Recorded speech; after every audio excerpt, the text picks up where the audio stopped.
Meu nome é André, moro em Arapiraca, Alagoas, mas não sou daqui. Sou nascido e criado na zona rural do município de Major Izidoro, mesma região de Arapiraca, e que fica a uma distância de mais ou menos 1 hora de carro. Foi lá que meu avô diz ter enfrentado um demônio. Meu avô é um homem muito religioso e cheio de superstição, principalmente quando se trata de quaresma. Toda vez que esse período se inicia, ele guarda as sextas-feiras, não comendo nem carne vermelha. Além disso, do primeiro ao último dia, ele acende velas e faz orações quando o sol se põe. O motivo de tanta devoção e obediência é que, segundo ele e também a minha avó, no ano de 72, o diabo se transformou num cachorro preto e apareceu por 2 dias seguidos no sítio. Eles fizeram uma promessa a qual cumpre até os dias de hoje. Vou relatar aqui para vocês a história que ele nos conta desde quando a gente era criança, e cada vez que ele nos contava, eu virava a noite toda sem dormir. Ficava imaginando como realmente seria aquela criatura. Assim conta meu avô Fabriciano. Quando eu casei com tua avó, no ano de 68, meu sogro, seu Jerônimo, juntou com meu pai e compraram esse pedaço de terra que a gente vive. Eles nos deram de presente para que pudéssemos começar a fazer nossa vida. Graças a Deus, conseguimos trabalhar nele e prosperar. Só que naquele tempo, isso aqui era um deserto. A casa mais perto era de um homem chamado Manuel, e mesmo assim ficava quase meia légua de distância para baixo. Seguindo a estrada ficava a fazenda Bela Vista, só que para chegar até lá era preciso atravessar o riacho e andar mais um bom pedaço de estrada. Montado a cavalo gastava quase meia hora de viagem. Aqui em casa morava só eu, Rosa, e de filho só tinha Gilberto. Cleide ainda estava na barriga. Pois bem, teve uma noite que os cachorros desastraram latir no terreiro. Foi uma laúza que fazia medo. E isso era na base de meia-noite em diante. Como aqui não tinha energia, eu levantei, peguei um facão e acendi o candeeiro.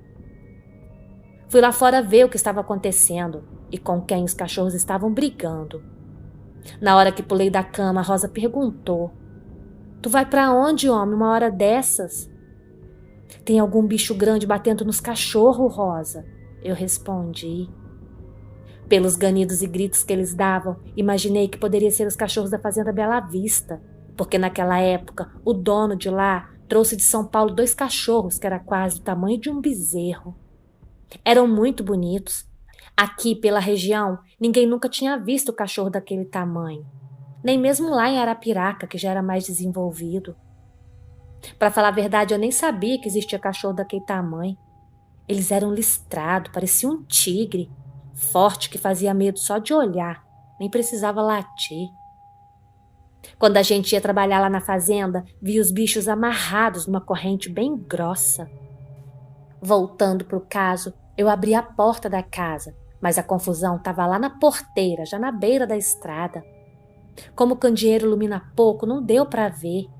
Chamei os cachorros que estavam lá brigando e eles vieram correndo. E quando chegaram perto de mim, ganiam aos meus pés, quase me derrubando. Na hora deu pena. Os bichinhos estavam tudo arrebentado. Eu tentei ver que bicho bateu neles, mas não consegui enxergar direito. Só deu para ver 2 bolas de fogo subindo de lá para cá, na direção da casa. Eu só consegui enxergar mesmo o que era quando chegou bem perto. Era um cachorro grande sim, porém ainda maior que os da fazenda Bela Vista. Ele era preto, com dentes para fora e rosnando. Passei para dentro de casa no mesmo instante, tranquei a porta. Coloquei a tramela de madeira para reforçar, mas quem disse que aquele bicho ia embora? Ficou mais de 1 hora lá no terreiro, querendo entrar dentro de casa. O desgramado de vez em quando passava as garras pela porta. Cada vez que ele fazia isso, me dava um arrepio no corpo. A única arma que eu tinha para me defender era meu facão. Depois de um tempo, ele pegou a estrada e sumiu. Não sei para onde foi, porque eu não tive coragem de olhar nem mesmo pelo buraco da fechadura. Tua avó me ajudou a passar uns remédios nos cachorros e teve lugar que o jeito foi costurar. mas graças a Deus nenhum morreu. No outro dia, assim que o sol nasceu, eu fui na casa do Manuel, que já morava aqui na região há mais tempo. Perguntei para ele se naquela noite aquele bicho tinha passado pelas terras dele também. Ele me disse que não, mas em todo caso me perguntou por que eu não atirei naquilo. Eu disse que estava sem arma nenhuma, que só tinha o facão. Seu Manuel me pediu licença, saiu pela cozinha e depois voltou trazendo uma cartucheira me dizendo: como é que você fica desarmado num fim de mundo desse? Toma aqui, pode levar. Depois que você arrumar a sua, me devolve. Eu agradeci, mas antes de sair, seu Manuel me falou que ele tinha uma desconfiança. Perguntou se a gente não podia ir lá na fazenda Bela Vista, ver se os cachorros de lá tinham escapulido. A gente montou cada um em seu cavalo e foi para a fazenda. Quando chegou, a porteira estava aberta. Passamos direto, pois como nós conhecíamos o pessoal que morava lá, fomos direto para a casa de seu Lindo, que na época era um dos vaqueiros da fazenda. Ele mandou que entrássemos e nós fomos direto ao assunto. Foi depois da prosa que eu fiquei realmente com medo. Lindo nos contou que mais cedo, na base de umas 10 horas da noite, um bicho tinha passado na fazenda e começado a brigar com os cachorros dele. Quando saíram para ver o que era, os 2 cachorros grandes da fazenda, além de outros menores, estavam apanhando muito. Eles pegaram as armas e mandaram bala, mas o bicho parecia que não ia morrer. Depois saiu correndo. Pelo que ele contou, ele era um cachorro preto, grande, de olhos vermelhos, o mesmo que passou no meu terreiro. Foi então que seu Manuel disse que sabia o que era e que não adiantava arma nenhuma. Ele é um cão do inferno. Essa criatura aparece na época da quaresma. Nessa hora, o que eu mais temia era que aquela criatura pudesse voltar no meu sítio. Por isso, eu peguei tua avó, teu irmão e fui bater no riacho na casa do meu pai. Ele estranhou a gente chegar assim, de supetão. Depois que contei o caso todo, ele disse que queria ver se esse tal cão do inferno não morria mesmo, pois além de matá-lo, ele ainda iria cortar a cabeça fora.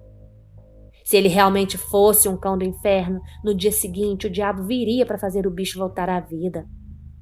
Em todo caso, tua avó ficou por lá e eu voltei para casa com meu pai e meu irmão. Cada um trouxe uma espingarda. Quando escureceu, entramos na casa e eu também coloquei os cachorros para dentro. Não demorou muito a escutarmos os trovejos. Dessa vez o negócio foi ainda mais feio, com rosnados vindo da mata. Fiz o sinal da cruz e me preparei para enfrentar aquele bicho. A casa tremia com os latidos e rosnados dele. Os cachorros, coitado, tudo remendado, se escondendo junto do fogão, outros debaixo da mesa. Mas eu falei que se aquele bicho botasse porta dentro, a gente cortava ele na bala. Parecia que ele sabia que a gente estava aqui dentro. De vez em quando passava as garras na porta, fazendo um barulho que fazia minhas pernas tremer. Depois ele ficou quieto. Eu achava que tinha ido embora, por engano. Só escutamos a batida e o tombo na janela do quarto, que ficava virado para o quintal. Foi o tempo da gente olhar e aquele bicho já estava dentro de casa. Foi Deus que nos ajudou, pois apertei o gatilho e o chumbo comeu no lombo do infeliz. Meu pai também atirou e do jeito que entrou na casa ele saiu, mas a gente partiu atrás dele, que ficou parado no meio do terreiro. Porém, daquela vez eu estava com um lampião que iluminava bem. Ele nos encarava e a gente mandou bala de novo. O bicho caiu na hora. Aí eu gritei: morreu, infeliz! Agora volta pro inferno! Mal eu tinha fechado a boca e o bicho levantou de novo. Parecia que estava fazendo chacota com a nossa cara. Meu irmão começou a rezar e se desesperou quando viu que ele vinha para cima de mim. Com um tapa só, ele me derrubou. Levantei, peguei meu facão e caí para dentro. Ele vinha e eu passava o facão. Meu pai e meu irmão fizeram o mesmo, mas não adiantava. Nada parecia feri-lo. Foi então que a gente correu de volta para dentro da casa. E nessa hora eu comecei a rezar, pedindo a Deus que nos protegesse de joelhos. Fiz naquele momento uma promessa que se ele nos livrasse daquilo, enquanto eu fosse vivo, ia cumprir os votos na quaresma. Eu não sei dizer o que aconteceu. Só sei que o bicho ficou lá pelo terreiro e não tentou mais entrar na casa. Do nada, ele saiu em disparada pela estrada, embrenhando-se nas matas. No outro dia mesmo, eu iniciei a promessa e acendi as velas na boca da noite. Enquanto eu for vivo, eu vou garantir o meu trato. Essa é a história que meu avô conta e, de qualquer forma, até hoje a criatura não voltou mais. Espero que não volte nunca. Uma boa noite.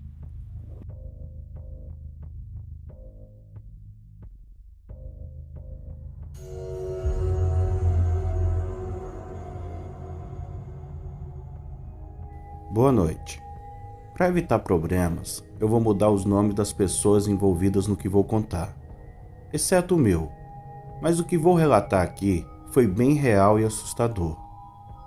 Como não tenho muita leitura, vou pedir o meu filho e ele vai escrever tudo do mesmo jeito que aconteceu. Só vai mudar as palavras erradas que eu costumo dizer. O meu nome é de Normando Braga. Trabalho fazendo lotação de passageiros da minha cidade para outras cidades próximas, seja viagens de turismo ou mesmo viagens por outros interesses pessoais. Eu também faço frete dentro da própria cidade, levando pessoas ao banco e também para atendimento médico. Também transporto pessoas para os povoados da zona rural e nesses povoados conheço muita gente. E foi um casal que mora em um povoado aqui perto que me colocou em uma enrascada com o sobrenatural. Eu não tenho nenhuma religião, mas acredito muito em nosso Senhor Jesus Cristo.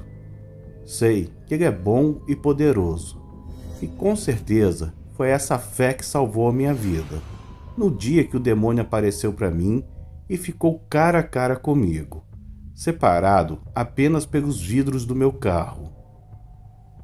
Já faz uns 20 anos que eu moro em uma cidade chamada Dormentes, no estado do Pernambuco, pois a minha esposa é natural dessa cidade e logo depois que a gente se casou, ela quis ficar mais perto dos pais. No período da quaresma de 2009, não me lembro a data exata, mas sei que foi em uma quarta-feira, por volta das 2 da tarde, eu tinha acabado de chegar de uma viagem que fiz para Oricuri e depois do almoço resolvi deitar no sofá da sala e tirar uma madorninha. Acordei com meu menino me chamando, dizendo que tinha gente no portão querendo falar comigo. Quando fui atender, era Dona Elza e seu Osório, uns conhecidos meus que moravam em um povoado que fica bem próximo à cidade. Mandei eles entrarem e assim que começamos a conversar, Dona Elza foi direto ao assunto. Ela falou que o filho dela estava se envolvendo com a mulher que ela não gostava e queria fretar meu carro para levar ela e seu Osório na casa de um pessoal que fazia uns negócios de feitiços, mas era longe demais para ele ir dirigindo o carro dele. O local ficava nas bandas de Paulistana, no estado do Piauí. Segundo ela, o trabalho era para acabar com esse namoro e que o rapaz desencutisse da moça. Eu achei esse negócio estranho, não concordei e ainda tentei convencer Dona Elsa a mudar de ideia e deixar o filho dela seguir a vida dele, com quem ele quisesse, mas ela não quis saber de conversa. Como eu vivo fazendo frete, acertamos a viagem para sexta-feira, às 5 horas da tarde. Antes de sair da minha casa, tanto ela quanto seu Osório me pediram que não comentasse nada com ninguém, pois se seu filho soubesse, aí era que ele não ia largar a moça de jeito nenhum. Eu falei que tudo bem, que eu guardaria segredo. Na sexta-feira, por volta das 5 da tarde, os dois chegaram aqui em casa e a gente partiu para a viagem. Até a cidade de Acauã, a estrada era pista pavimentada, mas depois de certos meios, seu Osório que ia me guiando, falou que era para sair da estrada principal. Entrei em uma estrada de terra sem pavimentação, escura, apertada e deserta. Não se via nenhuma casa na beira da estrada, só mato de um lado e de outro, um verdadeiro deserto. A viagem foi amarrada. Sinceramente, eu me arrependi de ter tido feito o frete, mas já estava no caminho e não tinha nada a fazer, era só continuar. Quando foi mais ou menos 7h30 da noite, chegamos no local e, para minha surpresa, em frente à casa, tinha vários carros, cada carrão de luxo que eu fiquei de boca aberta. Tinha até carro com placa da prefeitura de uma cidade que fica ali na região. Diferentemente do que eu pensava, pelo menos do lado de fora, a casa aparentava ser bem grande e bonita, parecendo com uma sede de fazenda de fazendeiro rico, pois até então pensei que eu iria encontrar um casebre perdido no meio do mato. Parei o carro em frente à casa e os dois desceram. Seu Osório perguntou se eu ia entrar com eles. Eu falei que preferia aguardar do lado de fora da casa, dentro do carro. Seu Osório então me disse que mais à frente, na mesma estrada, tinha um povoado que até era movimentado e que ficava a cerca de 5 quilômetros. Eu perguntei que horas terminaria o que eles foram fazer. Ele disse que não tinha certeza, mas achava que terminaria mais ou menos por volta das 10 horas da noite. Sendo assim, eu falei que iria até o tal povoado e que voltaria na hora marcada. Liguei o carro e segui mais para frente, e pouco tempo depois cheguei no povoado. Logo na entrada tinha um barzinho aberto. Estacionei em frente e fiquei por lá, dando um dedo de prosa com algumas pessoas. Eu aproveitei e joguei 2 partidas de sinuca, comi uma mortadela com limão e tomei uma Coca-Cola. Quando foi dando 9 horas, resolvi voltar. Assim que cheguei, não quis parar em frente à casa. Preferi ficar um pouco mais distante, cerca de uns 100 metros da entrada. A rua estava bem bonita. Mesmo sendo noite, o calor estava virado na bexiga. Por isso, saí do carro e fiquei parado do lado de fora. Foi então que eu senti uma dor de barriga. Peguei o papel higiênico e entrei na mata para aliviar. Andei uns metros e em uma vereda, e depois entrei no mato propriamente dito. De repente, comecei a escutar uns barulhos estranhos vindos de um descampado, do fundo da mata. Por curiosidade, levantei, me limpei e fui ver que barulhos eram aquele. Eu fui andando bem devagar e com todo cuidado, pois não sabia o que eu ia encontrar pela frente, mas consegui ver umas luzes no meio do mato. Quando cheguei mais perto, tinha uma roda de velas e dentro dela tinha um homem sem roupas, deitado no chão, como se estivesse tribuchando de dor, e ao mesmo tempo falava uns negócios que eu não conseguia entender nada. Era uma fala igual aos estrangeiros. Fiquei na dúvida de correr ou esperar para ver, mas eu devia ter saído dali. Na verdade, eu nem devia ter ido naquele lugar, pois o homem começou a mudar o corpo. Parecia que ele esticou e nessa hora eu saí correndo sem olhar para trás. Mas antes de sair da mata e chegar no meu carro, comecei a escutar uns gritos que lembravam uivos misturados com berros de bode. Rapaz, penso num negócio medonho, que faz o cabra tremer as pernas. Na hora, eu arrepiei, e assim que entrei no carro, fechei os vidros e fiquei em silêncio. Não demorou muito, comecei a escutar algumas pisadas. Eu sabia que era alguma coisa andando na mata, vindo pela vereda. Quando olhei, saiu na estrada um negócio que até hoje me arrepia só de lembrar. Não era mais um homem, e sim um bode, todo preto, vestido com uma capa e andando em 2 pés. Foi Deus que me segurou para não desmaiar, porque o negócio foi feio. Aquele bode foi andando na direção da casa e eu quieto dentro do carro, e depois ele parou em frente à casa e começou a sair umas fumaças do nariz dele. Ele abriu os braços e ficou parado e deu um berro que o medo foi tanto que eu tentei ligar o carro para ir embora. A quem disse que pegou? O carro engasgou e não funcionou. Aí então foi que bateu o desespero. Mas parecia que ele não estava nem aí para mim. De dentro do carro, eu vi uma mulher sair da casa e ir caminhando na direção da criatura. A mulher chegou e ajoelhou na frente dele, que pegou a capa e jogou sobre a mulher. E começaram a fazer uns negócios estranhos, que à distância não deu para saber direito o que era, mas eu escutava os gritos e berros. Em seguida, a mulher, que parecia enfeitiçada ou possuída, voltou para casa e a criatura veio andando na direção de onde saiu. O que desejava naquele momento era que ele entrasse na vereda e desaparecesse na mata. Mas não foi isso que aconteceu. Ele veio direto para onde eu estava, parou em frente ao carro e pude ver melhor aquele demônio. Sim, pois não era mais uma pessoa. Os olhos estavam vermelhos como se fosse brasa acesa.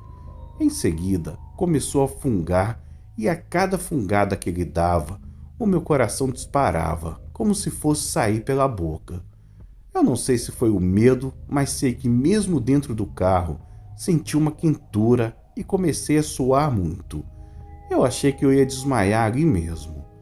A única coisa que eu podia fazer era orar, e foi isso que eu fiz.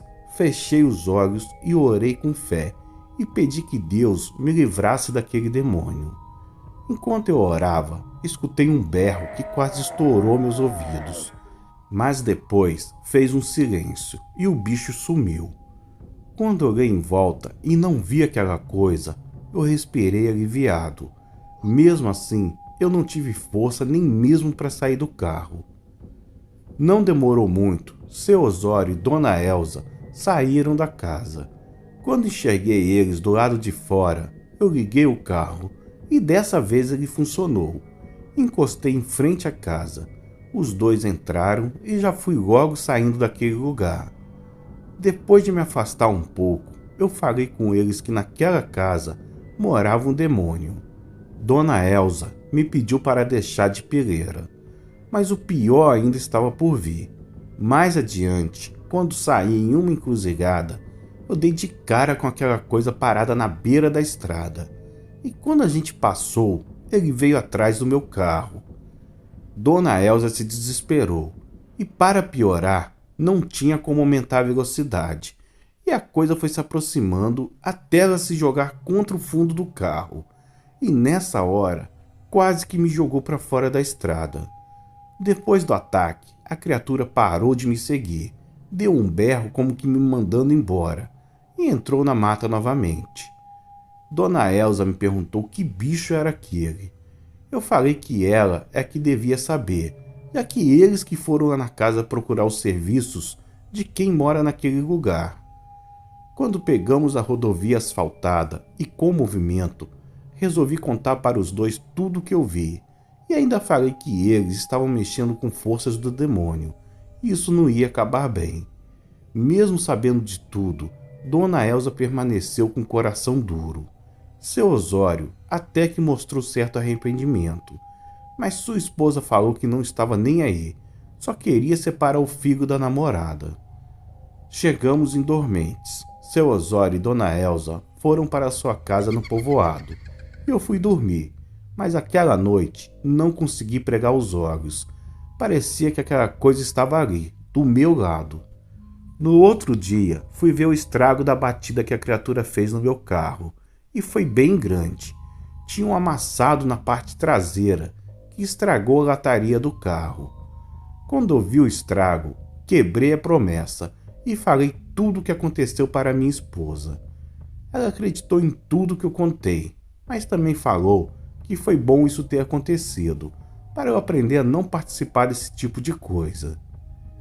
15 dias depois do ocorrido, Dona Elza veio aqui em casa querendo fazer outro frete. Só que dessa vez eu recusei. Falei que nem se ela me desse todo o dinheiro do mundo, eu voltava naquele lugar. Ela saiu da minha casa resmungando e praquejando, e não sei se ela conseguiu outra pessoa para levá-los no local. Não sei se por coincidência ou não, no mesmo mês, a namorada do filho dela resolveu terminar o namoro e foi embora para a cidade para morar e trabalhar em São Paulo. O rapaz não se conformou e entrou em depressão e nunca mais voltou a ser a mesma pessoa de antes. Ele era um cara alegre, gente boa, todo mundo gostava dele. Depois de um tempo, e perguntando aqui e outro lá, descobri que naquele local que eu levei os dois, morava um casal. A mulher fazia as invocações e o marido dela era quem se transformava naquela criatura. Desse dia em diante, se eu já não gostava, foi aí que passei a odiar esse tipo de gente. Hoje em dia, Dona Elza está doente na cama, sem falar nada, apenas vegetando. E o marido também está em uma situação deplorável.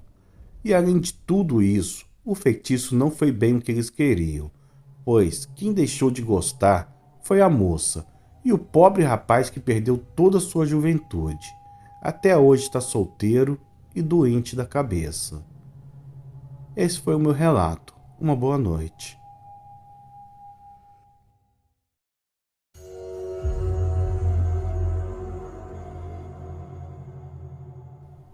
Hoje em dia, tenho 45 anos de idade e desde os meus 20 anos moro em Belo Horizonte.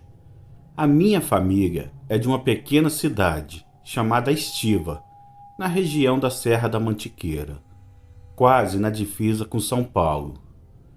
Quem nasce e cresce na roça sabe que desde muito cedo a gente começa a trabalhar para ajudar os pais. Eu não sou diferente, pois ainda menino, lá na base de meus 10 anos, já comecei a ajudar o meu pai nos afazeres do nosso sítio. E mesmo assim, nunca deixei de estudar. Pela manhã, eu e meus irmãos íamos para a escola e depois do almoço ajudava na lida.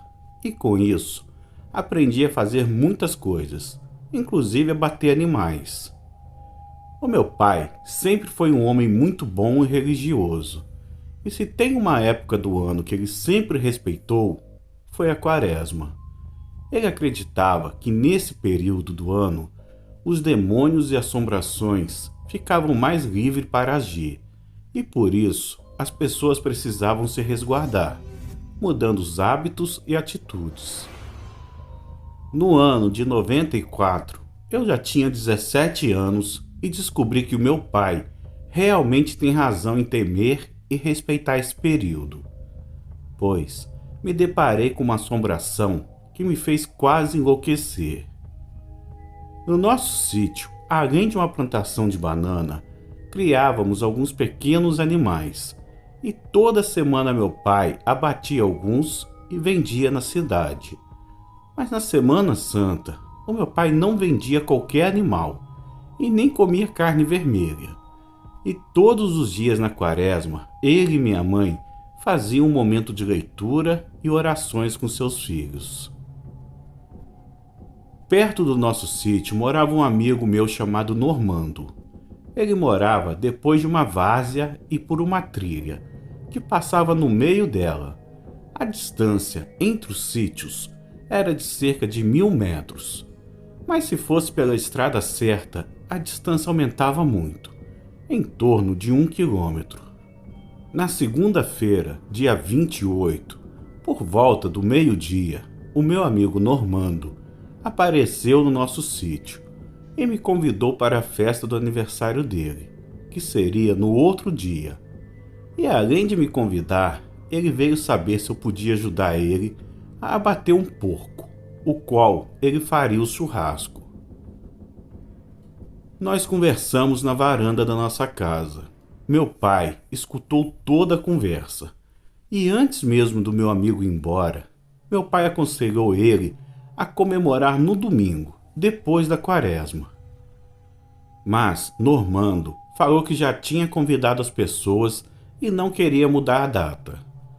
Depois que Normando saiu, o meu pai falou que não era bom eu ajudar a bater o porco e também ir para a festa.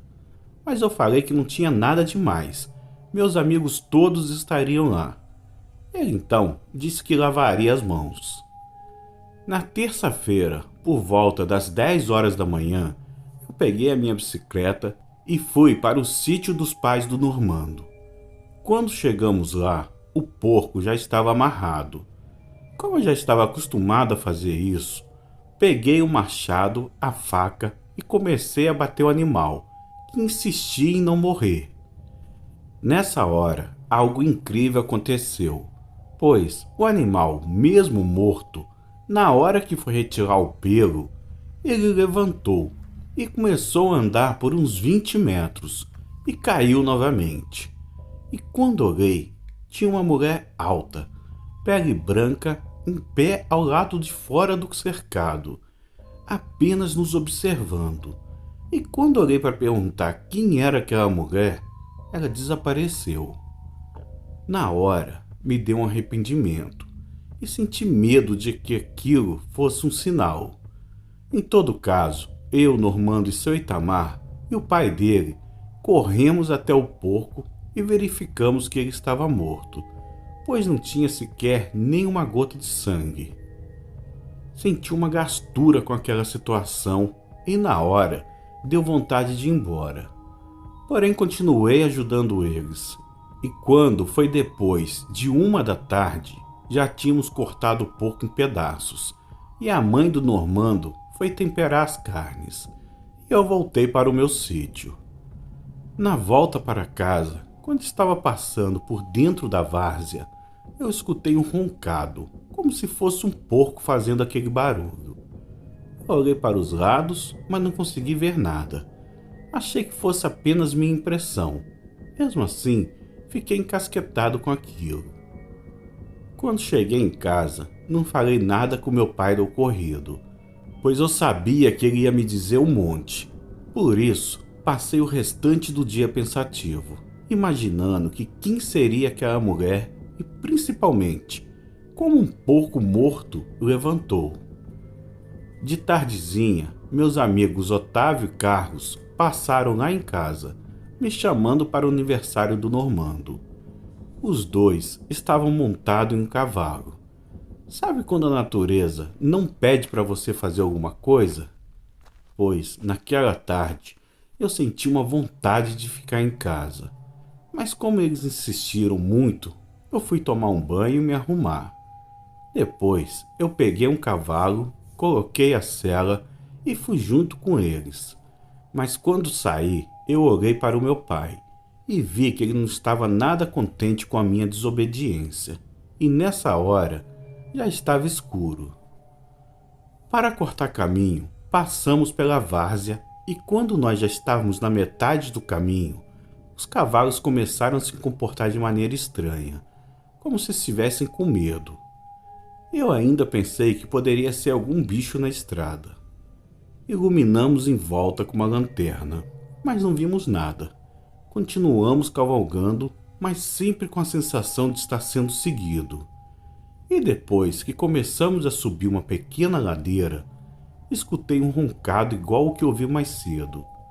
Quando olhei para trás, eu enxerguei com clareza que um animal grande estava vindo atrás da gente. Colocamos os cavalos para correr e rapidamente saímos na estrada e logo chegamos no sítio do Normando. Quando a gente chegou, já tinha bastante pessoas. O sítio estava arroiado e por isso nem lembramos de falar o que vimos na estrada, pois até então acreditávamos que poderia ser algum javali, e esses bichos são muito valentes, principalmente quando tem filhotes. Todos os meus amigos estavam se divertindo, só que para mim aquela festa era muito enjoada. Por isso decidi voltar para minha casa, mas dessa vez eu não fui pela várzea. Falei com eles que eu não estava me sentindo bem, me despedi do povo, montei no meu cavalo e voltei pela estrada. Depois de uns 10 minutos, o meu cavalo refugou. Ele não queria seguir adiante de maneira alguma. Eu olhava e não via nada. Porém, comecei a ouvir um trem andando dentro da mata, pertinho, na beira da estrada. Foi então que saiu da mata a mesma mulher que eu tinha visto mais cedo na casa do Normando. Mas, dessa vez, ela estava toda molambenta, usava uma roupa rasgada.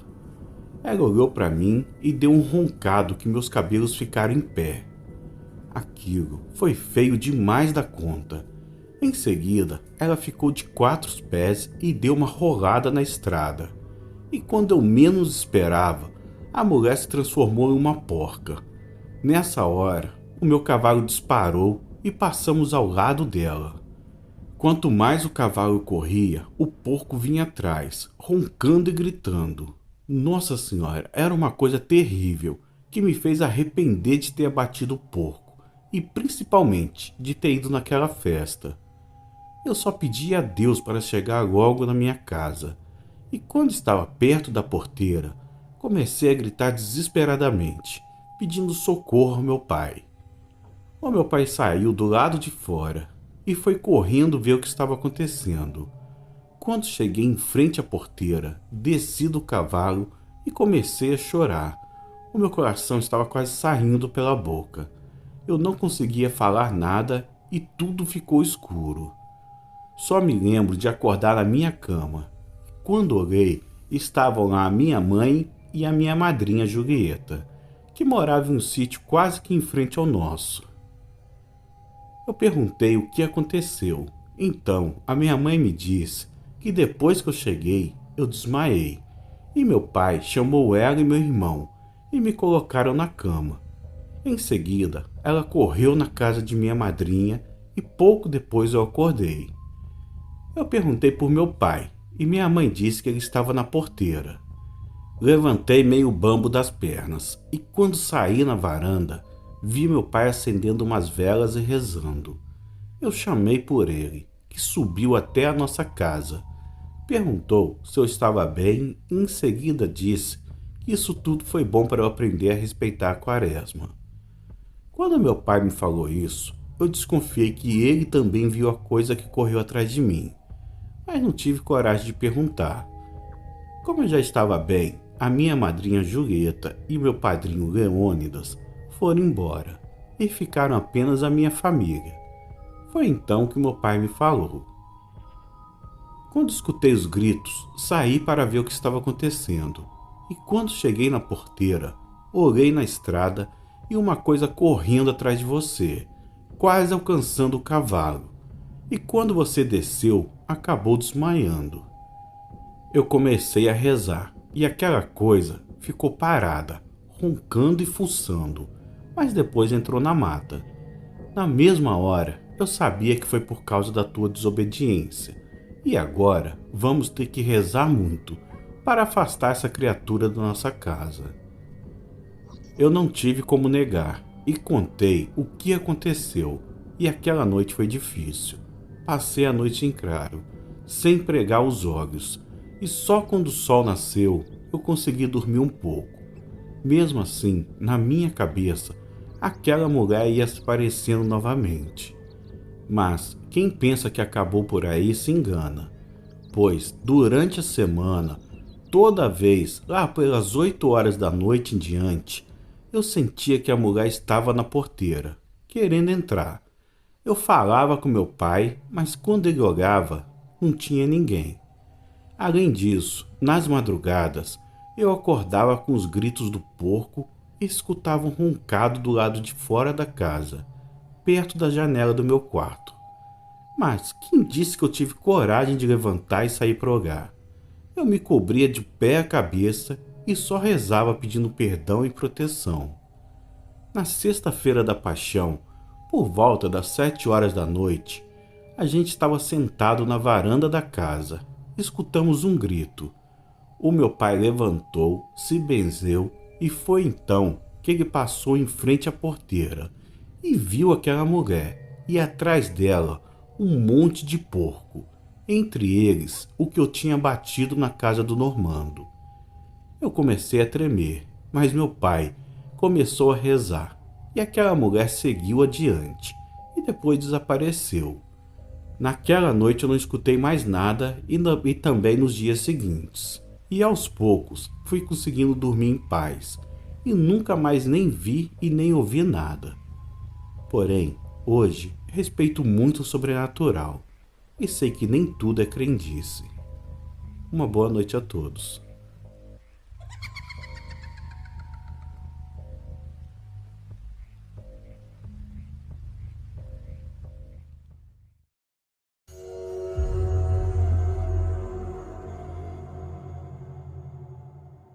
O meu velho pai Joaquim, ou Quincas de Ranulfo, como é conhecido, ainda mora no nosso sítio, lá no interior do Pernambuco, na zona rural do município chamado Calumbi, uma cidadezinha bem pequena, menor que muitos condomínios aqui de São Paulo. Acho que deve ter uns 6.000 habitantes. Apesar de não ter estudos e mal saber ler e escrever, o meu pai é um homem sábio, cheio de conhecimentos que foram passados pelo meu avô e que ele usa até hoje em dia. Ele faz remédios caseiros com raízes e cascas de pau das matas, o que o pessoal do Nordeste chama de garrafadas, e tem gente que sai de longe para comprar na mão dele. Por ele ser raizeiro e conhecer muitos segredos das matas, ele sempre respeitou as coisas que a gente não pode enxergar, mas que ele garante que existe. É o que hoje em dia o pessoal chama de sobrenatural. Quando eu era mais moço e morava no sítio, a minha forma de pensar era bem diferente da forma de pensar do meu pai. Eu não acreditava em quase nada e ainda gostava de sair à noite com meus amigos para caçar nas matas da região e também pescar no rio Pajeú e farrear na beira do rio. O meu pai não gostava nada das coisas que eu fazia. Ele sempre me dizia que a noite tinha ficado para os bichos e outras criaturas que a gente não conhece. Porém, o período que ele mais guardava e respeitava era o da quaresma.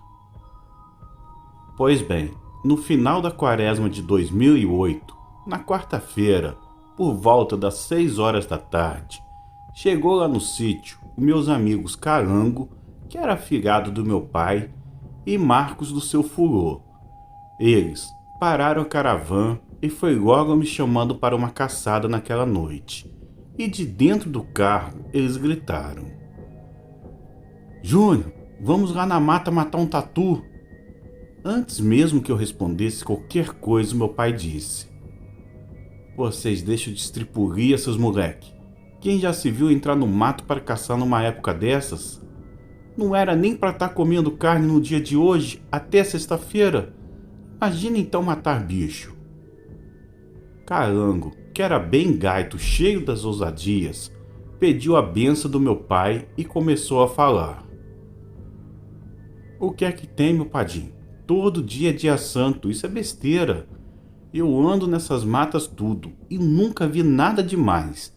E o bom de sair para caçar no dia de hoje é que ninguém costuma ir, e assim os bichos ficam menos ariscos."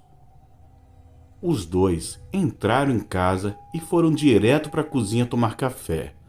A minha mãe também pediu para a gente não ir, mas sabe como é gente jovem, acha que tudo é besteira e não acredita em nada. Mesmo contra a vontade do meu pai, peguei a minha espingarda, chamei meus cachorros e fui caçar com eles em uma mata que ficava nos fundos do nosso sítio. Eles deixaram o carro no terreiro e a gente foi andando, beirando a cerca do pasto, e depois nos embrenhamos na mata. Depois de andar por quase meia hora, chegamos em um descampado. Paramos para carregar as espingardas e nessa hora aproveitamos e soltamos os cachorros para ver se eles corriam e acuavam com o bicho. Diferente do que eles sempre faziam, dessa vez os meus cachorros ficaram parados. Eu aticei eles, mas quem disse que eles quiseram ir? Ficaram, por se dizer, nos nossos pés. Isso nunca havia acontecido, pois pense nos cachorros afamados na região, e esses eram os meus. Meu amigo Marcos resmungou, perguntando o que estava acontecendo com os cachorros, pois eles nunca tinham negado fogo. Eu atiçei novamente, mas eles continuaram no mesmo lugar. E o pior foi que começaram a latir à toa, mas os latidos eram de medo. Não era como quando eles veem uma caça. Naquela noite, a lua estava cheia, iluminava tudo em nossa volta. Nem precisava usar lanterna para ver dentro da mata. Foi então que escutamos uns barulhos, como se alguém estivesse andando por perto, pois dava para ouvir os galhos quebrando e barulhos de pisada sobre as folhas secas. Nessa hora, Calango começou a perguntar quem estava lá, mas ninguém respondeu. Mas depois escutamos uma voz grave, que parecia ser de um homem pedindo para a gente sair dali, de dentro da mata, e que não era bom desobedecer. Meus dois amigos quiseram sair correndo na mesma hora, pois eles estavam acreditando que se tratava de alguma assombração, mas eu pensei outra coisa e falei: vou sair nada, isso deve ser algum caçador fazendo medo na gente, querendo ficar sozinho aqui na mata, pois quem já ouviu falar que coisa do outro mundo conversa igual gente? Em todo caso, a gente chamou os cachorros e foi andando mais para a beira do rio, pois do outro lado tinha umas cutias. Mas enquanto a gente caminhava, seja lá quem fosse, continuava nos seguindo, e eu falei bem baixinho: esse cara está querendo arrumar confusão, está vindo atrás da gente e o negócio vai feder pro lado dele. A gente parou novamente, mas não conseguíamos ver ninguém. E nessa hora, os cachorros, que estavam tremendo de medo, começaram a ganir baixinho, com os rabos entre as pernas. Então, escutamos novamente a voz mandando a gente ir embora, sair da mata. Quando escutei pela segunda vez, eu falei que a mata não tinha dono, e quem era ele para nos dizer o que fazer? Quando eu acabei de falar, começou uma ventania que parecia que as árvores seriam arrancadas pelas raízes, e começou um barulho medonho de pau sendo quebrado. De repente, o vento desceu a poucos metros de onde a gente estava e formou um redemoinho que levantou as folhas, e de dentro dele apareceu como se fosse um menino do tamanho de uns 12 anos de idade, magro e com os olhos avermelhados. Ele tinha um negócio que lembrava um chicote na mão. Nessa hora, a minha coragem acabou. Deu uma sensação ruim e os cachorros dispararam na frente e nós começamos a correr atrás deles pela vereda. Mas não adiantou, pois aquele redemoinho foi atrás da gente. Quando não estávamos mais aguentando de correr, paramos para respirar e nessa hora só sentimos as chicotadas pelas costas e pelos braços também, mas não víamos ninguém e por isso não tinha nem como nos defender. Por ser mais gordinho, eu fiquei um pouco para trás e quando chegamos em uma parte da vereda que parece um Y, eu corri para o rio, enquanto os outros dois foram para o outro lado. Como eu conhecia bem aquele lugar, não tive problemas de chegar à minha casa, pois, seguindo o rio, saía uma estradinha que cortava a mata do nosso terreno e depois saía na vereda certa. A impressão que eu tive foi que aquele menino tinha me deixado em paz e por isso eu fui andando mais devagar, porém ainda com muito medo. Quando eu voltei para a vereda, escutei a voz do meu amigo Calango me chamando, perguntando onde eu estava. Na hora, eu fiquei aliviado e eu respondi dizendo que estava subindo pela vereda. Poucos segundos depois, escutei uma risada. Foi então que eu pensei comigo: me ferrei, caí em uma armadilha, pois quem anda em mato sabe que não pode responder chamado e nem mesmo assobio.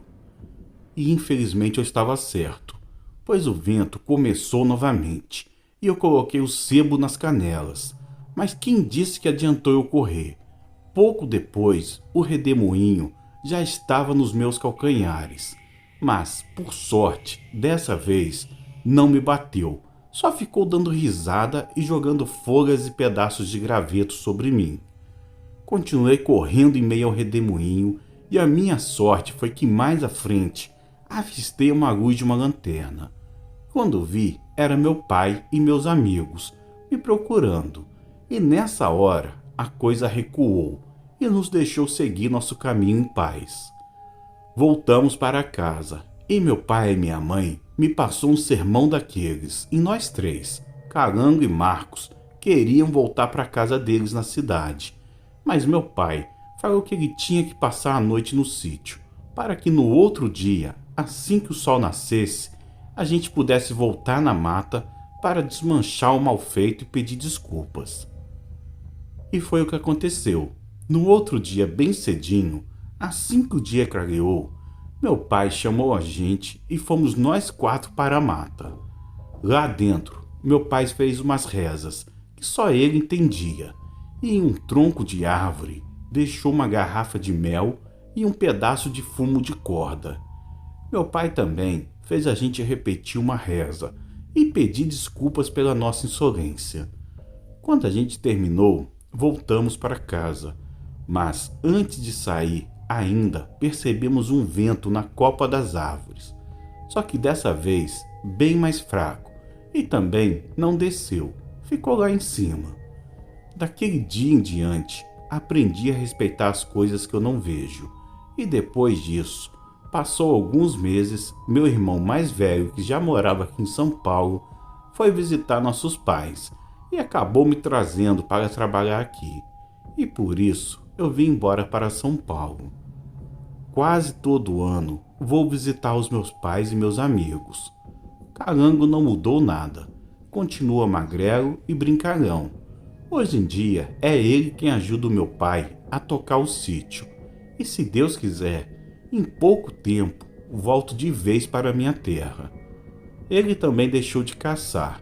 Eu acho que foi por causa da assombração, mas ele diz que é por causa do Ibama. Em todo caso, quando apareço, a gente sai para pescar. Só que agora a gente leva mel e deixa na mata antes do riacho, pois quem garante que aquele menino com voz de homem não pode aparecer de novo?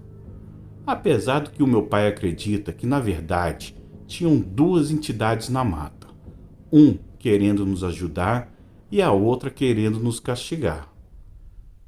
Esse foi o meu relato. Uma boa noite a todos.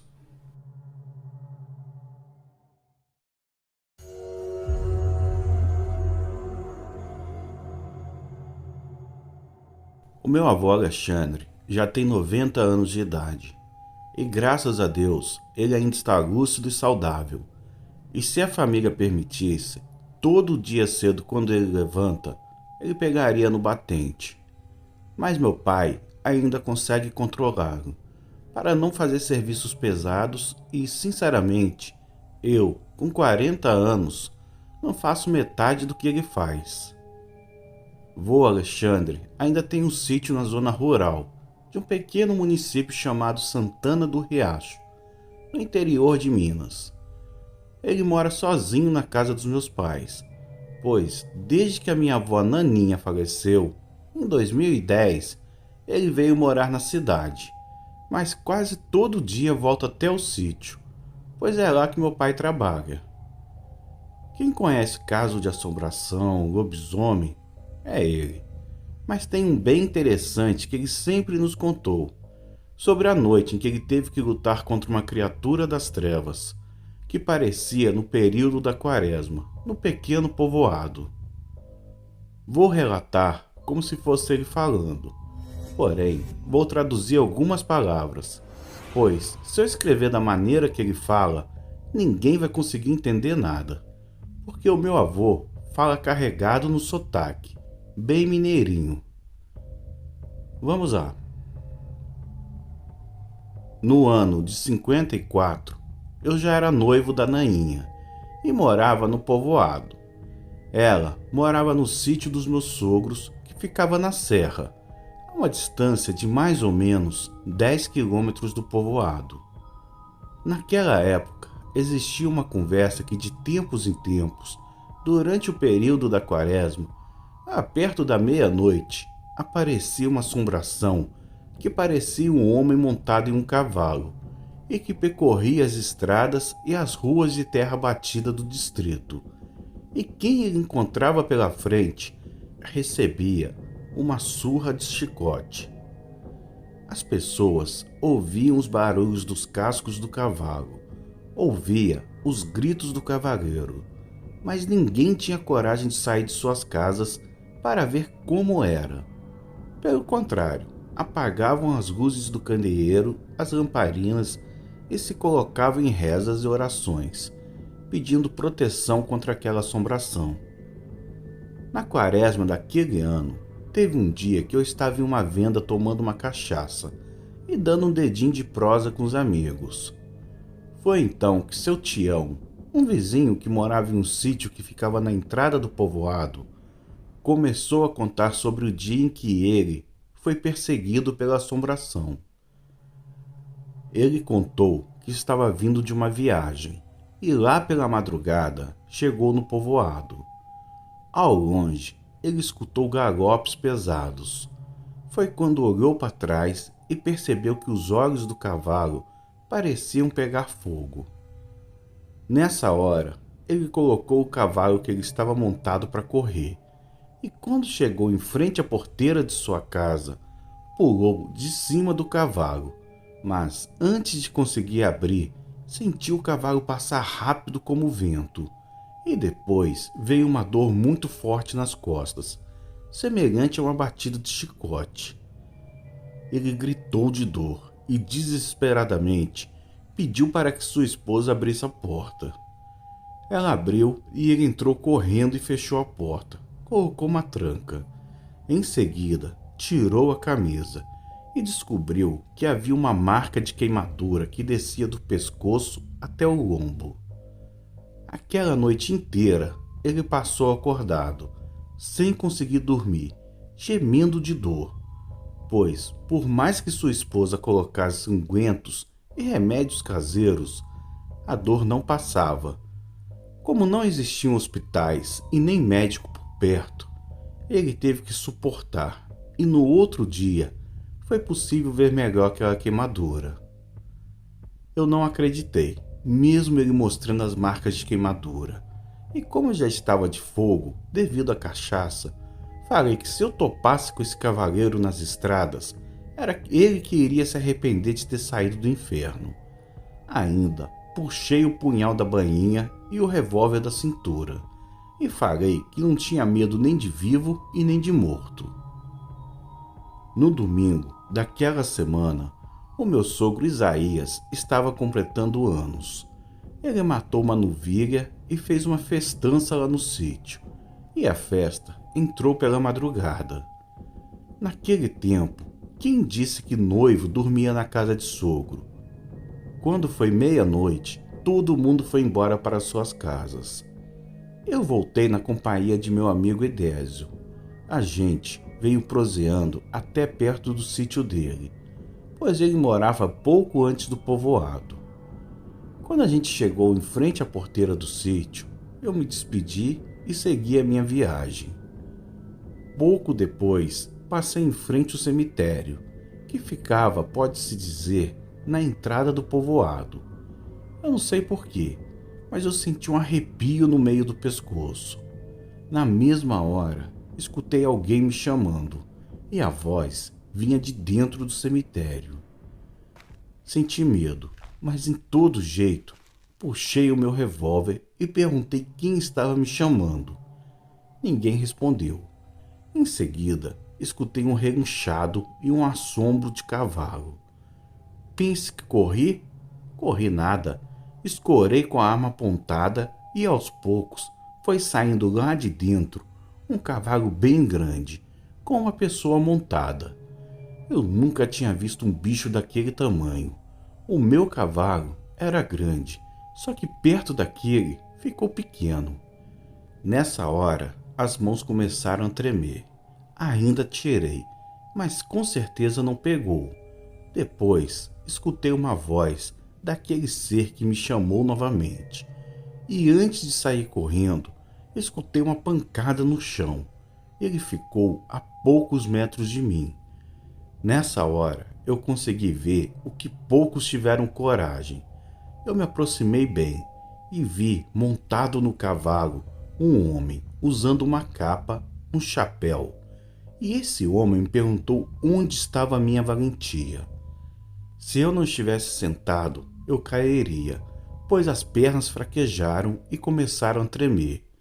A única coisa que eu podia fazer, e eu fiz, foi colocar o meu cavalo para correr o mais rápido que podia. Porém, o outro era muito mais rápido e forte que o meu cavalo, e para piorar, a minha casa ficava do outro lado do povoado. Eu disparei correndo e, para minha sorte, entrei no lado da igreja, e o cavalo com aquele homem dos infernos passou direto. Não sei se ele não me viu ou não pôde se aproximar da igreja. Como não tinha luz naquela época, era tudo um breu, eu fiquei morrendo de medo, escondido atrás da igreja, esperando para ver o que acontecia. Depois de um tempo sem ver qualquer movimento e nem escutar nada, resolvi seguir até a minha casa. Mas quando faltava poucos metros, saiu de trás de uma árvore bem grande aquele cavalo com o demônio em cima. Como já estava perto de casa, pulei do cavalo e corri para bater na porta. Quando eu estava quase chegando em casa, o cavalo passou do meu lado e eu só senti o vento da chicotada. Eu dei um grito de dor, que eu senti foi muito grande, a maior que senti até hoje em minha vida. Mas, ao invés de correr, eu foi com raiva. Fui para o meio da estrada e gritei: "Volta aqui, seu demônio! Se você nunca topou com um homem, pode vir agora!" Eu nem fechei a boca, escutei os galopes e vi a poeira levantando, vindo na minha direção. Mas fiquei firme, e quando aquela coisa tentou me golpear novamente, eu abaixei e pulei de lado. Ele passou direto e parou logo à frente. Ele desceu do cavalo e veio andando devagar, com um chicote na mão. E quando estava perto, eu percebi que ele tinha para mais de 2 metros e foi me desafiando. "Alexandre, você não tem medo de nada nem de mim?" Antes mesmo dele me atacar, eu saquei a arma e atirei novamente. Mas, da mesma maneira que da outra vez, os tiros não fizeram efeito. Ele apenas riu da minha cara. Foi então que eu peguei o meu punhal e corri na direção e pulei em cima daquele homem, golpeando-o.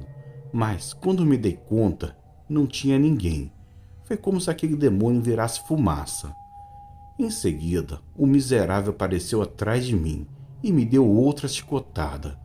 Eu gritei de dor e, para minha sorte, nessa hora, apareceu um homem do lado da minha casa, carregando uma lamparina, e quando clareou em frente à minha casa, aquele demônio se jogou no chão e ficou se debatendo.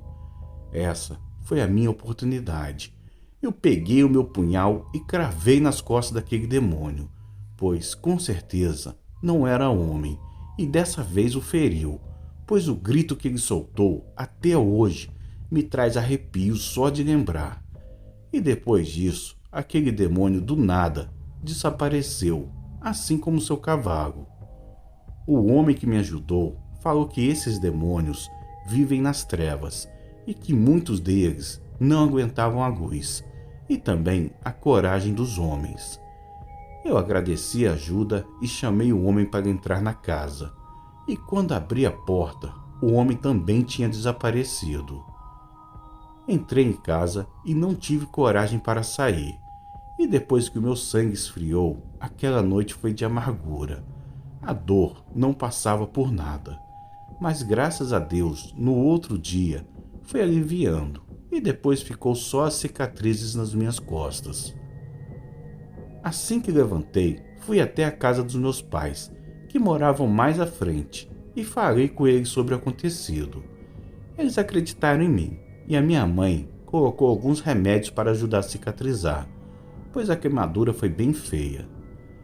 Depois daquele dia, começamos a colocar uma lamparina acesa pendurada no alpendre das casas, e muitos dos vizinhos fizeram o mesmo. Até hoje, não sei quem foi o homem que me ajudou, mas se não fosse a ajuda dele, acho que aquele demônio teria me matado.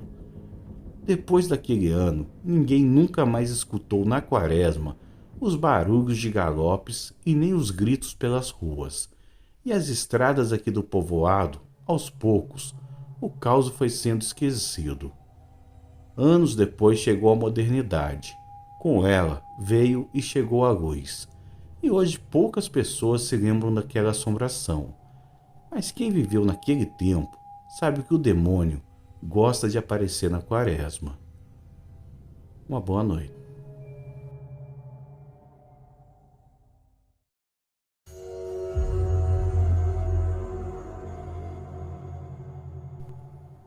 O meu nome é Valdinei, mas todos me conhecem apenas por Ney. Eu moro em São Miguel do Araguaia, no estado de Goiás, e foi no ano de 2010 que fiquei de frente com uma criatura dessas que eu só pensava que existia nos filmes. O meu pai faz aniversário no dia 31 de março e, por coincidência, aquele ano caiu na quarta-feira da Semana Santa, bem na época da quaresma. E como na sexta-feira já seria feriado e na quinta não teria aulas, deixei o meu comércio na responsabilidade de um funcionário e fui para a fazenda.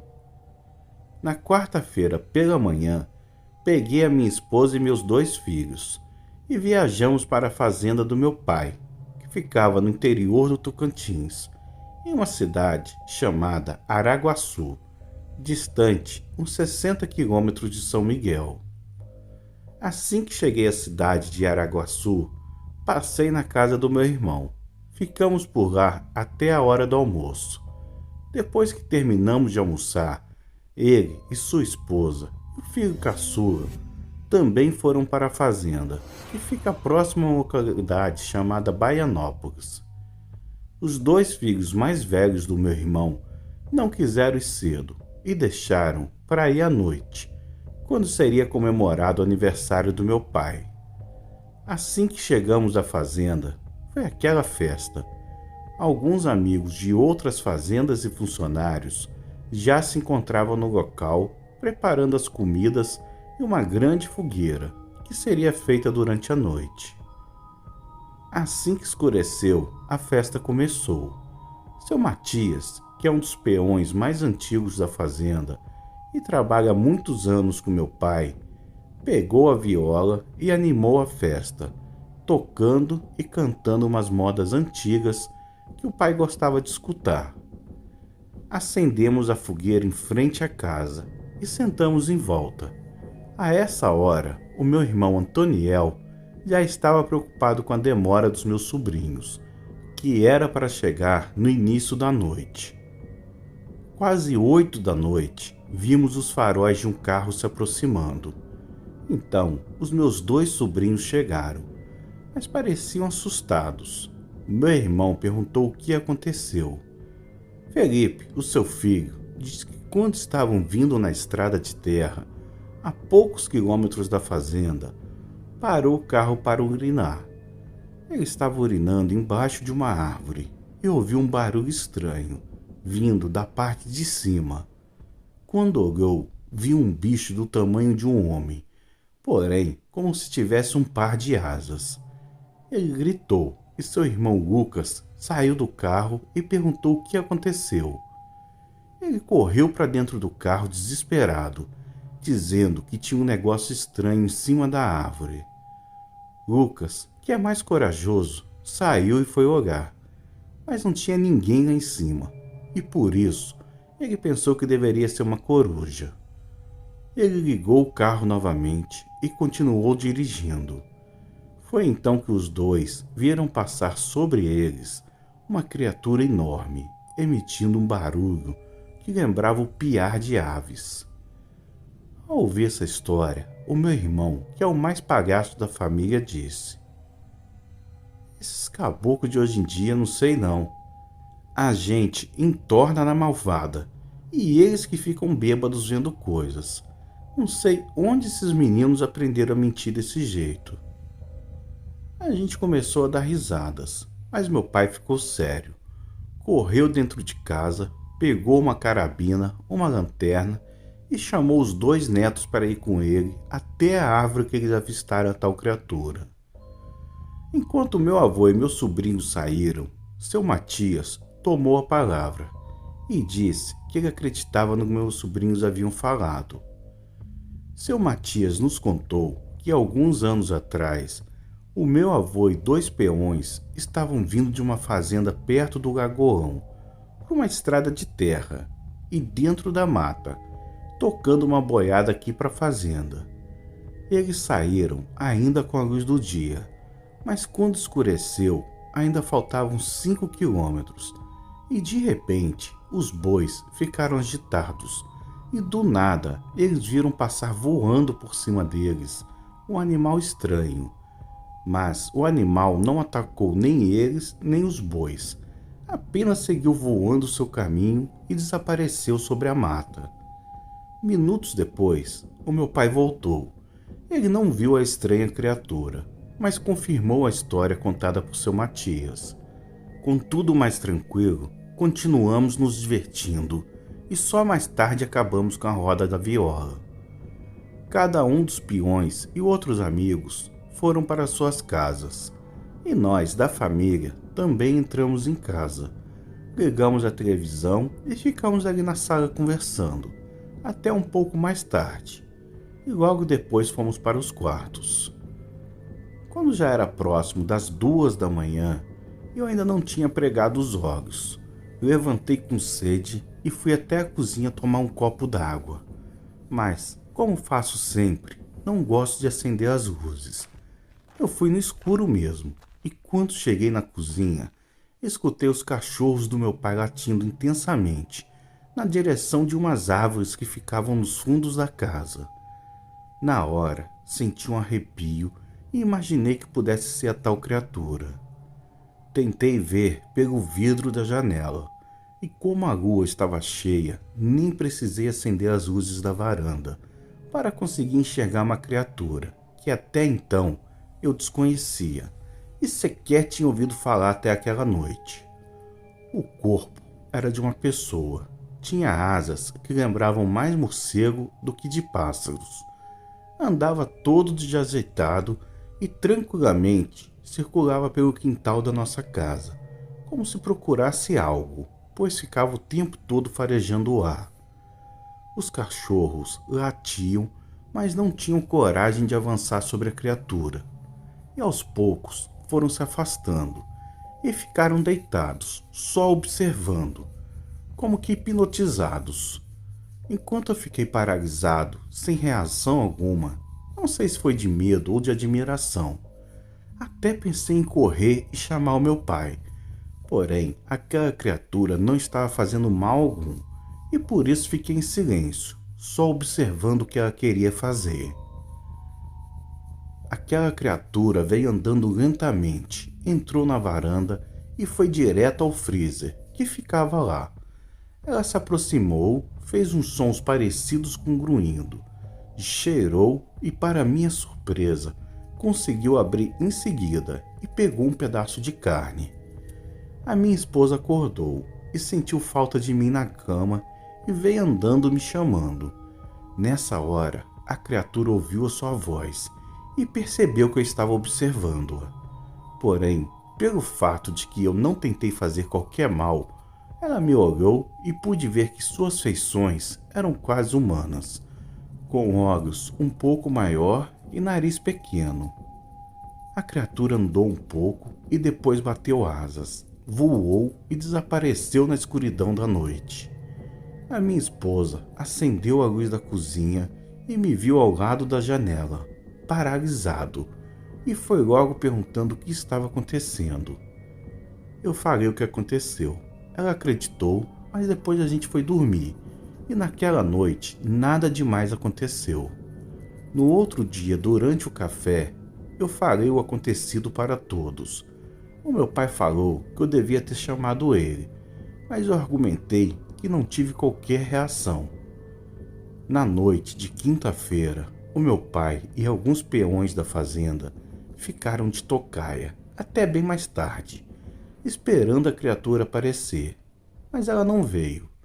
Na sexta-feira santa, fizemos a nossa ceia e na parte da tarde montei em um cavalo, coloquei a minha esposa na garupa e saí cavalgando pela fazenda.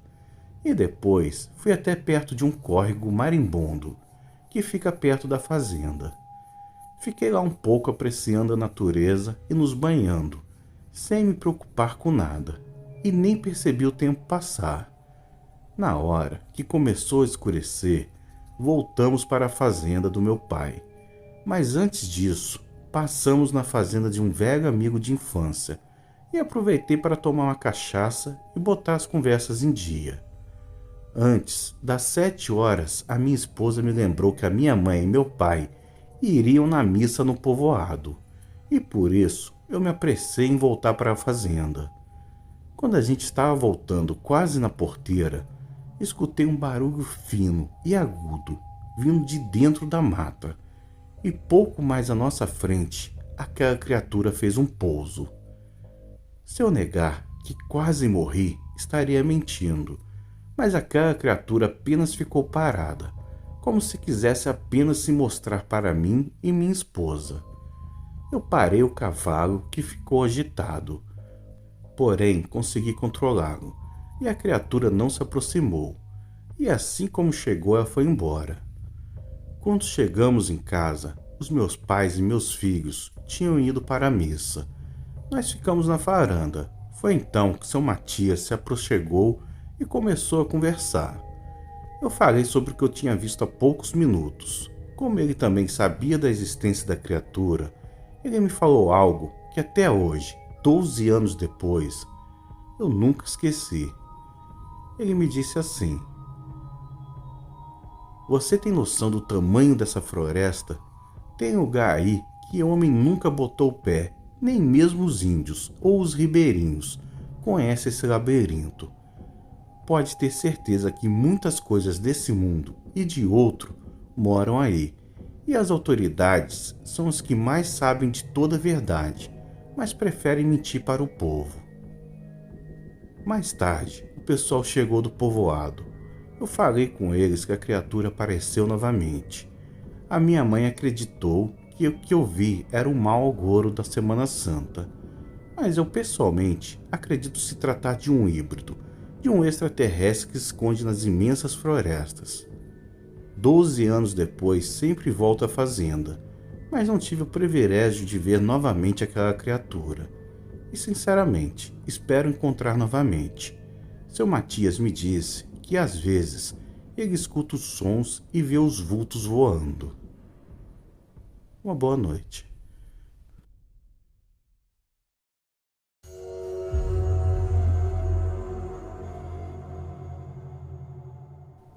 Meu nome é Edson. Hoje em dia eu moro em Campinas, no estado de São Paulo. Já faz 20 anos que saí da minha pequena cidade no interior do Ceará, chamada Altaneira. Se bem que, na verdade, eu morava em um povoado na zona rural do município. Durante o tempo da minha infância, no nosso povoado, era comum a gente sentar para ouvir das pessoas mais velhas várias histórias. Porém, o que a gente mais gostava de ouvir eram os causos de assombrações e criaturas das matas. Em uma casa ao lado da minha, morava o maior contador de causos do nosso povoado. O meu padrinho Sabiá, ele tinha uma maneira de falar que deixava todo mundo preso nas suas histórias.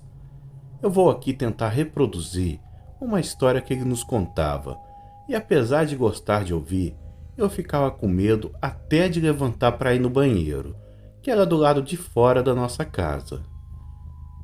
Ele nos contava que quando ele era menino, lá no povoado, não tinha energia elétrica, e por isso, quando dava noite, tudo ficava bem escuro. A única luz que existia vinha do céu, mesmo assim só quando a luz estava cheia. Tirando isso, as noites eram bem escuras e sombrias. Além da escuridão da noite, de tempos em tempos, no período da quaresma, uma assombração passava pela rua do povoado, assombrando os moradores. E não tinha esse negócio de que eram só os meninos que tinham medo, pois, de mamando até caducando, todo mundo ficava assombrado e respeitava por demais quando a assombração aparecia. Vou contar como se fosse ele falando, ajustando algumas palavras para melhorar a compreensão do texto.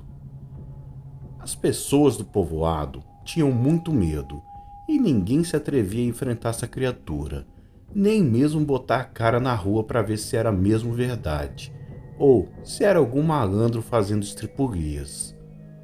O povoado era em forma de T, apenas poucas casas dos dois lados da estrada e no meio tinha a igreja e da esquina dela subia uma rua com 5 casas. Depois seguia a estrada que dava no cemitério e também era o caminho para as roças dos moradores do povoado. No início da quaresma de 62, na primeira sexta-feira, lá por volta das 10 horas da noite, começou um vento estranho, bem gelado, daqueles que davam arrepio. O barulho que o vento fazia lembrava um assobio misturado com choro, mas esse assobio vinha de longe da estrada. Nessa hora, não ficou ninguém do lado de fora. Todos correram e entraram em suas casas, apagaram as luzes dos candeeiros, dos lampiões a gás e uns ficaram em silêncio, enquanto outros, mais religiosos, se colocaram a rezar. Poucos minutos depois, praticamente todas as pessoas do povoado se assustaram devido a um grito medonho, seguido de uma barulheira estranha que ecoou por todo o povoado. Nessa hora, os meninos botaram a boca no mundo de tanto medo. Mas não foi só o menino não. Teve velho que mijou nas calças. No meio daquela lausa toda, tinha uma mistura de sons que lembravam choros, gritos e risadas. E além disso, começaram os latidos amedrontados dos cachorros, que seguiu aquela visagem que passou ao lado da igreja e depois foi subindo na estrada do cemitério. Minutos depois, fez um silêncio. Até os grilos pararam de cantar. Nada mais foi ouvido no pequeno povoado. Porém, todo mundo permaneceu dentro de suas casas. Mas no dia seguinte, quando o sol nasceu, as pessoas abriram suas portas e saíram das suas casas. Havia um rastro de sangue misturado com pó de rua e terra batida. Mesmo eu tendo apenas 15 anos de idade, chamei Carlinhos, um amigo meu que morava em uma casa em frente à minha, e seguimos o rastro de sangue, para ver até onde ele parava. As marcas acabaram em frente ao cemitério, do lado de fora. Foi possível ver que sobre uma sepultura antiga tinha alguns restos de animais. Saltamos a cerca e constatamos que se tratava de Barão, o cachorro do seu João Vermelho, um homem que morava na primeira casa do povoado, vindo do sentido de açude. Saímos correndo para dar a notícia ao dono.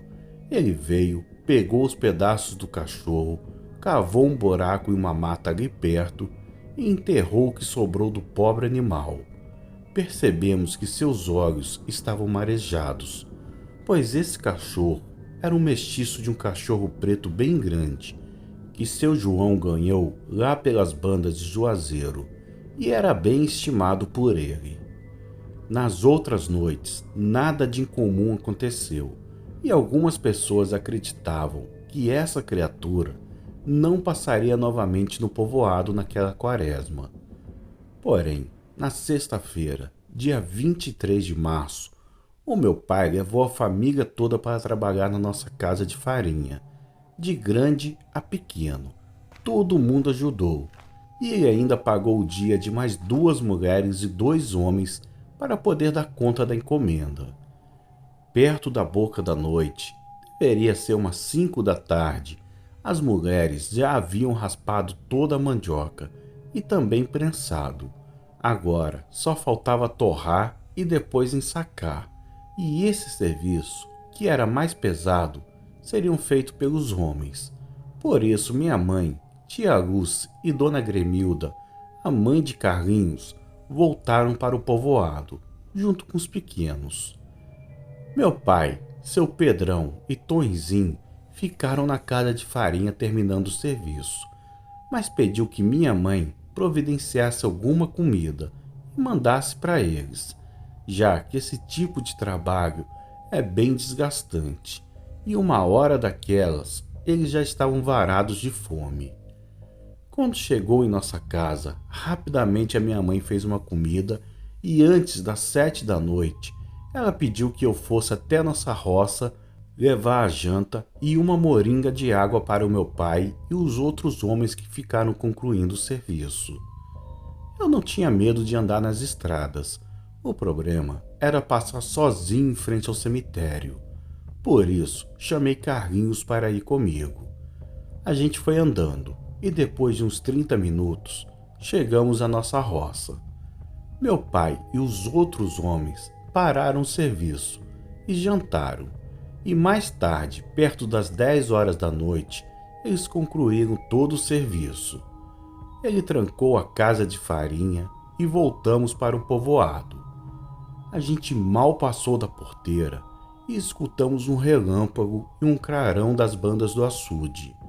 Nessa hora, seu Pedrão se benzeu e falou: Misericórdia, onde já se viu relâmpago sem nuvem no céu? Será que vai chover? Seguimos andando, todos a pé, mas parecia que seu Pedrão estava pressentindo que ia acontecer alguma coisa de ruim. Depois de andar uns 500 metros, assim que chegamos ao topo de uma pequena ladeira, começou aquela ventania, com assobios que todos nós já sabíamos que viria pela frente. Continuamos andando, iluminando o caminho com lampião. Mas, a poucos metros depois do cemitério, começamos a escutar os barulhos indicando que a assombração estava vindo na nossa direção. Nessa hora, seu Tonzinho, que era um senhor de seus 60 anos de idade, aconselhou que a gente saísse da estrada, apagasse o lampião e se escondesse no mato, em cima de uma árvore. Seu Pedrão e meu pai concordaram com ele. Então, apagamos o lampião e subimos em 2 árvores que ficavam mais para dentro da mata. Poucos minutos depois, começamos a escutar aqueles sons horríveis, e foi então que vimos como era a assombração que aterrorizava o nosso povoado. Era um homem magro, alto, todo maltrapilho e com os olhos vermelhos como brasa, carregando um saco velho sobre suas costas. Não sei se era o homem ou alguma coisa dentro do saco. Só sei que gritava e gemia ao mesmo tempo que dava risadas. Era um negócio bem medonho, que fez com que todos nós ali, do mais velho até o mais novo, tremesse de medo. Mesmo morrendo de medo, o meu pai pegou a espingarda e engatilhou. Falou que se aquela assombração viesse para o nosso lado, ele passaria no chumbo. Seu Pedrão pediu que ele abaixasse a arma. Falou que arma de homem não pode matar o que não está vivo. A assombração passou por onde a gente estava, sem nos perceber, e depois chegou em frente ao cemitério. Entrou, e de onde a gente estava, escutamos como se fosse uma cantiga do demônio. Aproveitamos para descer da árvore e sair correndo por dentro da mata. Mas os barulhos chamaram a atenção daquela coisa, pois escutamos uns barulhos rápidos nos perseguindo. Nessa hora o desespero ficou muito grande, pois não sabíamos que criatura era aquela. Por sorte, saímos no pasto do terreno do seu manezinho. Antes de chegar na casa dele, a gente começou a gritar pedindo ajuda. Ele reconheceu nossas vozes e abriu a porta. Assim que embocamos na casa, escutamos Dona Luzia rezando em frente a um altar com as imagens dos santos. Não demorou muito, escutamos as latúmias da assombração em frente à porteira do terreno. Mas graças a Deus, ele não passou para o lado de dentro e depois de algum tempo voltou para o cemitério. Seu manezinho abriu a porta e a gente viu uma claridade no cemitério e depois fez silêncio. Seu Pedrão perguntou qual o motivo da criatura não passar da porteira. Dona Luzia nos falou que era porque um conhecido dela tinha ensinado uma passagem com algumas rezas e também mandou ela colocar sal na passagem e que assim que a criatura não conseguiria passar. Sabendo disso, no outro dia, assim que a noite chegou, algumas pessoas do povoado foram até a casa de Dona Luísa e vieram com ela e foram para a estrada do açude, já que era de lá que a criatura saía.